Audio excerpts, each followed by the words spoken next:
जय सिया राम, जय जय सिया राम। हर हर महादेव, घर घर महादेव। जय शिव शंकर भोलेनाथ। शिव महापुराण कथा। नमो नमः। हिमाचल द्वारा पार्वती जी का कन्यादान करना। श्री ब्रह्मा जी बोले, हे नारद, इसके बाद जब विवाह के लगन का समय आया तो उस समय राजा हिमाचल ने अपने पुत्र को भगवान श्री शंकर जी को लिवा लाने के लिए भेजा। तब भगवान श्री शंकर जी देवताओं और ऋषियों महर्षियों के साथ तुरंत विवाह मंडप को रवाना हो गए। उस समय अनेकों प्रकार के बाजे बजने लगे तथा आकाश से फूलों की वर्षा होने लगी। वह आनंद करोड़ों दिव्याओं से भी वर्णन नहीं किया जा सकता। हम सब यह सोचकर खुश हो रहे थे कि हम भगवान श्री सदाशिव जी महाराज का विवाह अपनी आँखों से देखेंगे। भगवान श्री सदाशिव जी महाराज की उस समय के सौंदर्य को देखकर एवं ब्रह्मा एवं विष्णु जी चकित रह गए। भगवान श्री सदाशिव जी ने देवताओं और ऋषियों महर्षियों के साथ महल के भीतर प्रवेश किया। फिर मंडप के चारों तरफ की पृथ्वी 4 प्रकार से पवित्र हो गई। भगवान सदाशिव जी के चारों तरफ की पृथ्वी 4 प्रकार से पवित्र हो गई। भगवान सदाशिव जी महाराज सिंहासन पर विराजमान हुए। उस समय माता श्री पार्वती जी 16 श्रृंगार किए उस स्थान पर पधारी। पार्वती जी की महिमा वर्णन कौन कर सकता है। भगवान श्री विष्णु जी ने, ब्रह्मा जी ने एवं अन्य सब देवताओं ने भगवती पार्वती को देखकर प्रणाम किया। ऋषि महर्षियों ने शुभ आशीर्वाद ही प्रदान किया। दोनों पक्षों के पुरोहितों ने सबसे पहले गणेश और गौरी का पूजन करवाया। फिर अन्य रानियों ने संपूर्ण प्रकार से पूजा की। ब्रह्मा जी बोले, हे नारद, 5 देवता अनादि हैं, उन पांचों को समान जानकर पूजा करनी चाहिए। जिस प्रकार वेद में विवाह की रीति बताई है उसी के अनुसार सारा कार्य संपूर्ण किया गया।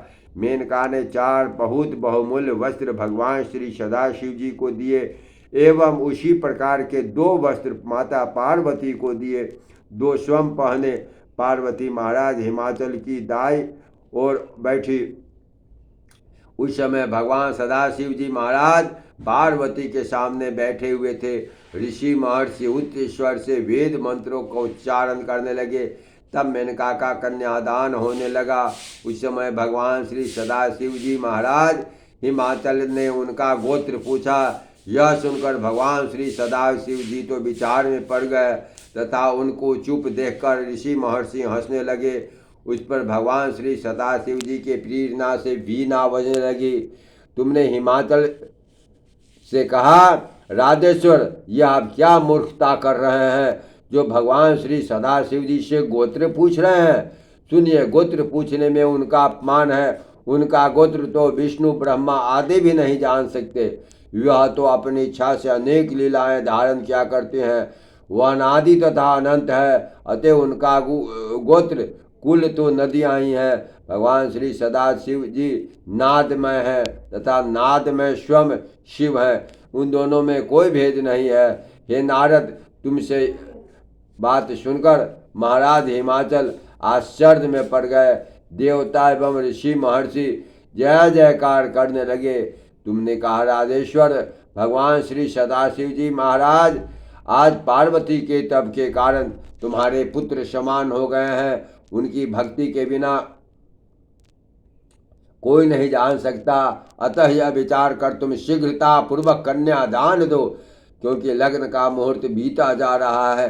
हे नारद, तुम्हारे इन वचनों को सुनकर महाराज हिमाचल ने कुछ और जल लेकर कन्यादान कर दिया तथा पार्वती का हाथ भगवान श्री सदाशिव जी के हाथ में अर्पण कर दिया।